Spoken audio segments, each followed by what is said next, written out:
Hey y'all, it's Regina Richard, your favorite travel coach. And guess what? I am back with part one of my family celebration cruise. It just came back a few days ago. Our cruise day number one started June the 8th and ended on June the 13th. So part one of what I want to talk to you about is the whole planning and booking process. It's very important, very, very important. And I'm going to come to you from a travel agent perspective and a little bit from, a client customer perspective. Just some things that I learned in planning and booking this trip. All right. So first thing first, okay, it was 11 of us to include me. So 11 of us, 6 cabins. Okay, so that's a lot. All right. So with planning and booking a group cruise, there are a lot of things that you have to pay attention to. All right. So I wrote me a little list. It's 3 points, but under these 3 points, there are some key things that you need to do when you're planning a group trip. All right. All right. And a group of, I would say, 4 people is okay. That's cool. But a group of 6 or more is what I consider to be group, because now you're getting into 3 cabins and more things, more details, more people to be accountable for. So a group of 6 or more. All right. So one of my first things that I wanted to talk to you about is to plan and book at least 6 months out. And I say that because 6 months will give you, for those, and not everyone, but for those that need to do payment plan, because everybody, pockets, purse, wallet is different. So with dealing with the group, that's what you're going to be dealing with. Okay. Various, things. Some people can just pay up front, get their stuff done. Some people need to pay their deposit down, and then they make monthly payments or bi-weekly payments, whatever it is. But I would say to be on the safe side with a group, again, I'm going to be reiterating group, okay, because it's a little different when it's just you and one other person, or just 3 people or 4 people. It's a little different. All right. So making sure that you do it at least 6 months out gives everyone an opportunity to plan, to make monthly payments, to put in, to submit for their leave. For those of people that work full time, they have to put in their PTO, so they have to plan that out. So it gives everybody a sufficient amount of time to be able to do that. Okay. At max, you can do 12 months.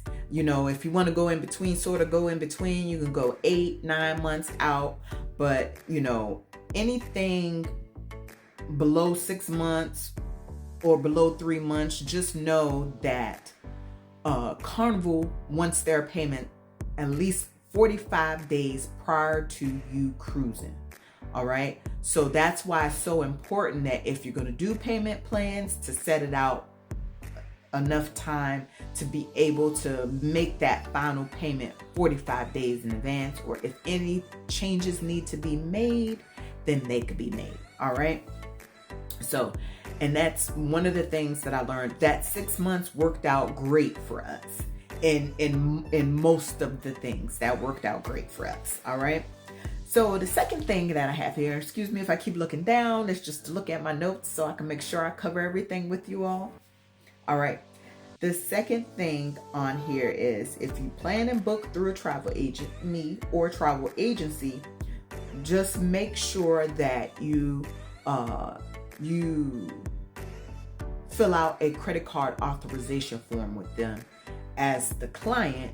But if it's the travel agent, make sure you, with your clients, get a credit card authorization form signed and for it to specify the amount that the client would like to pay monthly, or that you would like to pay monthly if you're the client. And that's because when you do it through a travel agent or a travel agency, only the travel agent or the travel agency are the ones that can pay Carnival. The Carnival is going to do business with the travel agent or the travel agency. They're not going to do business with the individual, only if the individual is a non-travel agent or not a travel agency. That's the only time that it goes into individual. But I'm speaking to you from travel agent perspective. All right. So just to let you know, all right, that credit card authorization form is important because it helps the travel agent to go ahead and make the payments as necessary up to the final due date, the final payment due date. All right. So then that way the travel agent is not, going back and forth with the client every month, because of course everyone's busy, everyone's lifing. So it just saves time to be able to go ahead and have those payments pre-authorized through the credit card authorization form. All right. Also, the other thing on here that I have, the third thing that is the most important is communication. And communication is the key to seamlessly having all the information put out to everyone, reminders put out to everyone. So if you get everyone's emails like I did, I got everyone's emails, I had everyone's phone numbers. So between emails and text messages, I was putting out information. I had the group chat happening, so everyone got the information at the same time. All of my family members got the information at the same time. And just to give you a heads up, everyone that was within the group were all adults, pretty much. The youngest was my nephew, who was 18 years old. I had no small ones. But if there is a group that have little ones that is going on the cruise, it's even more important to keep the communication going and wide open, because you have different aspects when it comes to the kids, when it comes to the cabins for the kids and everything. So communication when it comes to that, even more so. All right. The other thing is reminding them of the final payment due date, because remember I said about 45 days out, Carnival wants the final payment. All right. Balances. You can send things like, and that's why it's important to get the email addresses, send in email reminders with the receipts once that monthly payment comes out, what the remaining balance is. So it keeps them on track and keeps them knowing, okay, I'm gonna see this on my bank account statement or my credit card statement or whatever, so that they are aware of what's going on. Any extras like the beverage packages, the parking, the hotel stay the night before the cruise, which is very, very, very important, because you don't want to be rushing or scrambling the day of the cruise. All right. Any deadlines or suspenses.